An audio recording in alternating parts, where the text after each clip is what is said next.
Dear students, good morning. आज हम Gauss के नियम का अगला अनुप्रयोग लेंगे।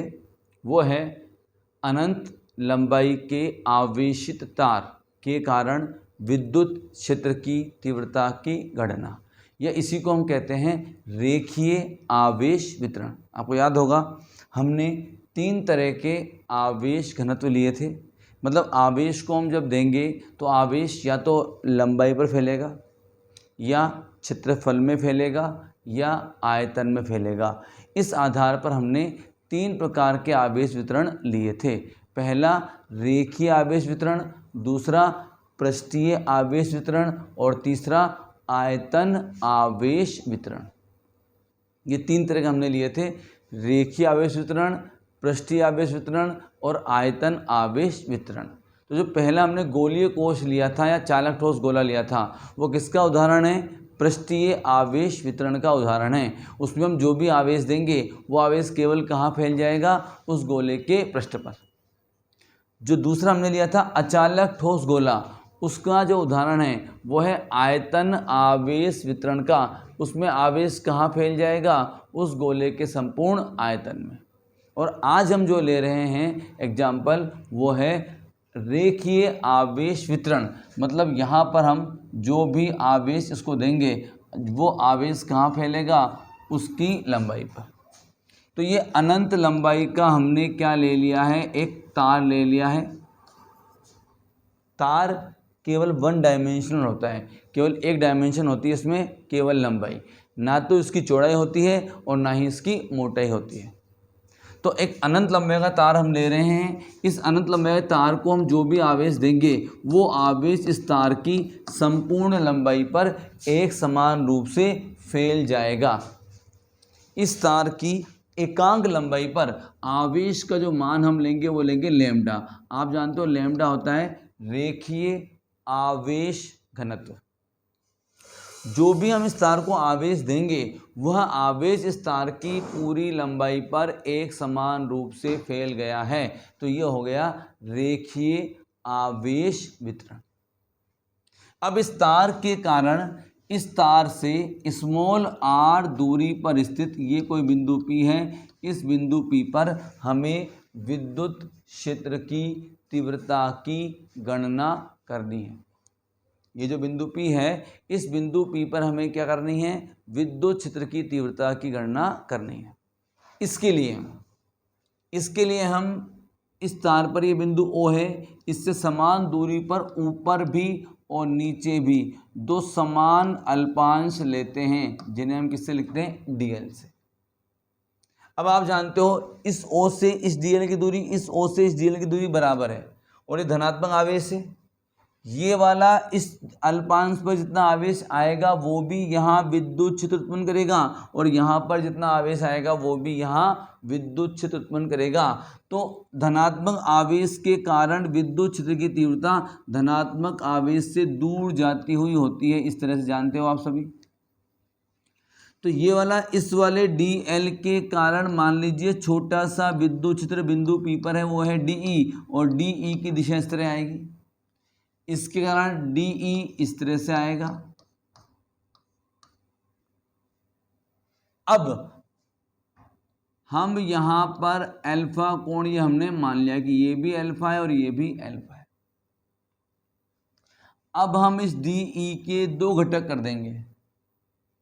एक घटक करेंगे इस तरफ, एक तरफ घटक करेंगे इस तरफ। आप जानते हो जिधर कोण होता है उधर घटक में क्या आता है? कोस। तो इधर तो घटक आएगा क्या?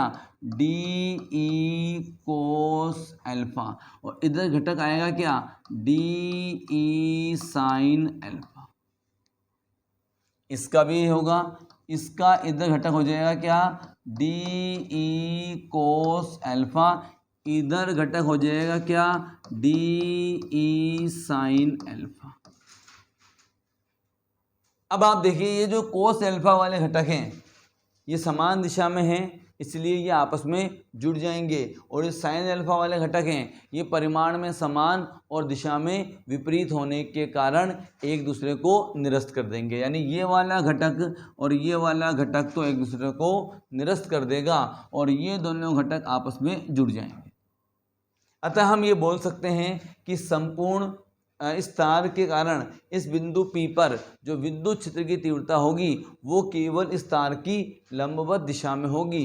तार की समांतर दिशा में विद्युत क्षेत्र की तीव्रता का मान 0 होगा।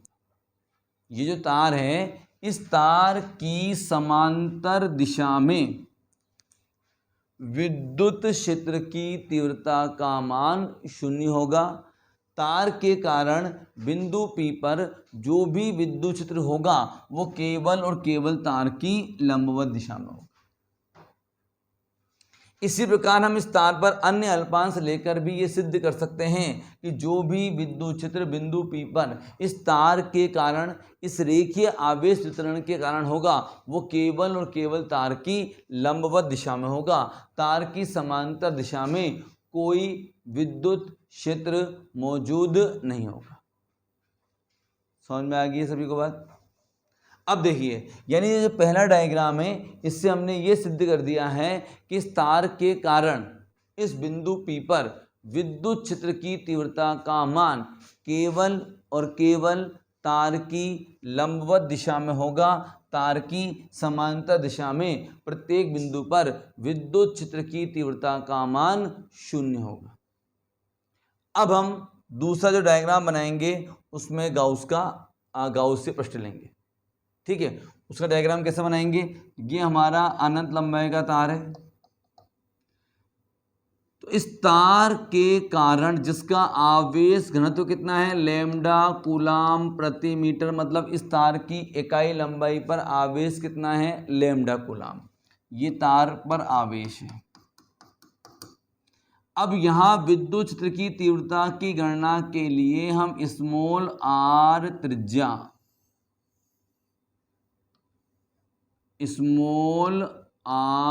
त्रिज्या और स्मॉल l लंबाई का बेलनाकार गाउसीय पृष्ठ लेंगे। ध्यान दीजिएगा, इस तार के लिए सममिति एक बेलन बनेगा, इसलिए हमने सममित पृष्ठ क्या लिया है? बेलनाकार। जबकि गोले का जो डेरिवेशन था उसमें गाउसीय पृष्ठ कैसा था? उसमें गाउसीय पृष्ठ गोलाकार था, और यहाँ गाउसीय पृष्ठ कैसा आएगा? बेलनाकार आएगा। अब इस बेलनाकार गाउसीय पृष्ठ पर आपको 3 अलग अलग पृष्ठ नजर आएंगे। पहला वृत्ताकार पृष्ठ S1, वक्राकार पृष्ठ S2 और ये वृत्ताकार पृष्ठ S3। वृत्ताकार पृष्ठ S1, वक्राकार पृष्ठ S2 और वृत्ताकार पृष्ठ S3, तीनों पर ही आप अल्पांश क्षेत्रफल ले लीजिए ds।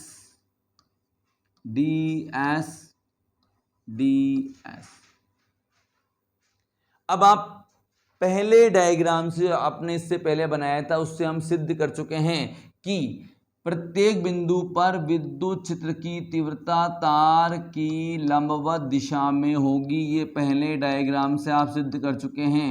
तो हर अल्पांश पर आप विद्युत क्षेत्र की तीव्रता लगा दीजिए तार की लंबवत दिशा में, लगा दी। अब क्षेत्रफल की दिशा, आप जानते हो कोई भी समतल पृष्ठ होता है उसका क्षेत्रफल सदिश उस समतल के तल के लंबवत होता है, और वक्राकार पृष्ठ होता है तो उस वक्राकार पृष्ठ पर हम क्या खींचेंगे? एक स्पर्श रेखा, उसके लंबवत लाइन लेंगे। तो ये समतल है, वृत्ताकार पृष्ठ, तो समतल के तल के लंबवत यहाँ ds ऐसे आएगा, और यहाँ E सदिश और ds में कोण 90 डिग्री। यहाँ पर भी E और ds में कोण 90 डिग्री। परंतु यहाँ पर वक्राकार पृष्ठ है तो E सदिश और dA सदिश परस्पर समांतर हो गए। कैसे? ये वक्राकार पृष्ठ है, यहाँ पर आप स्पर्श रेखा खींचेंगे, उस स्पर्श रेखा के लंबवत लाइन लेंगे आप, तो यहाँ पर ये आएगा dA सदिश। तो यहाँ E सदिश और dA सदिश दोनों एक दूसरे के क्या होंगे? समांतर होंगे। अब हम ये मान लेते हैं कि माना इस संपूर्ण बेलनाकार गाउसीय पृष्ठ से गुजरने वाला फ्लक्स फाई है, तो समाकलन E सदिश डॉट ds सदिश, जब हमने वृत्ताकार पृष्ठ गोलाकार पृष्ठ गोले के लिए डेरिवेशन लिया था तो यहाँ डी फाई लिया था पहले, यहाँ सीधा हमने क्या ले लिया फाई और 10 समाकलन कर दिया। अब हम इसके 3 भाग कर देंगे, इस समाकलन के 3 भाग करेंगे, एक S1 पृष्ठ के लिए, एक S2 पृष्ठ के लिए और एक S3 पृष्ठ के लिए। एक करेंगे आप किसके लिए, S1 पृष्ठ के लिए, S1 E सदिश dot ds plus S2 E सदिश डॉट ds सदिश प्लस S3 E सदिश डॉट ds सदिश। अब आप देखिए, जब आप S1 के लिए लिखते हैं तो S1 पर E और DS के मध्य का कोण 90 डिग्री है कि नहीं बताइए, cos 90 का मान 0। S2 पर E और DS, ये DS ही ले लेते हैं, DS E और DS का कोण 0 डिग्री है तो ये आ जाएगा S2 E DS cos 0 degree. और फिर S3 अगर आप लेंगे, S3 E DS cos 90 degree, तो ये भी cos 90 0 हो जाएगा, यहाँ भी cos 90 0 हो जाएगा, तो ये वाली टर्म भी 0 और ये वाली टर्म भी 0, ये रह जाएगा केवल। अब केवल ये रह गया है तो फाई इक्वल टू आ जाएगा, E बाहर ले लेंगे, इंटीग्रेशन S2 DS। अब आप S2 पर आने वाले सारे छोटे छोटे अल्पांशों को जोड़ दीजिए। तो S2 कैसा पृष्ठ है, वक्राकार पृष्ठ है, और वक्राकार पृष्ठ का क्षेत्रफल होता है 2πrl। ये हो गया समीकरण नंबर 1। पहला स्टेप कंप्लीट कर लिया है हमने, जिसमें हम गाउस के विद्युत फ्लक्स के सूत्र से फ्लक्स का मान निकालते हैं। तो फ्लक्स का मान निकाल चुके हैं हम, विद्युत फ्लक्स के सूत्र से फ्लक्स का मान ज्ञात कर चुके हैं। अब हम गाउस का नियम लगाएंगे। गाउस का नियम क्या होता है, phi equal to summation q upon epsilon naught. Summation q क्या होगा, हमारी इस गाउसीय पृष्ठ में आने वाले आवेश की मात्रा, इसके अंदर कितना आवेश आएगा, ये देखिए इसके अंदर कितना आवेश आएगा। आप जानते हैं तार की एकांक लंबाई पर लैम्डा आवेश है, तार की कितनी लंबाई बेलन के अंदर आएगी, तो तार की L लंबाई बेलन के अंदर आएगी। एकांक लंबाई पर कितना आवेश है, लैम्डा, तो L लंबाई पर कितना आवेश होगा, ये होगा लैम्डा गुणा L। समझ में आ गई बात सभी को। इकाई लंबाई पर कितना आवेश है, लैम्डा, तो L लंबाई पर कितना होगा, लैम्डा इंटू L। तो ये आ गया phi equal to lambda L upon epsilon naught, समीकरण नंबर 2। हर डेरिवेशन में हम ये काम कर रहे हैं, एक बार विद्युत फ्लक्स के सूत्र से फ्लक्स निकाला, फिर गाउस के नियम से फ्लक्स निकाला।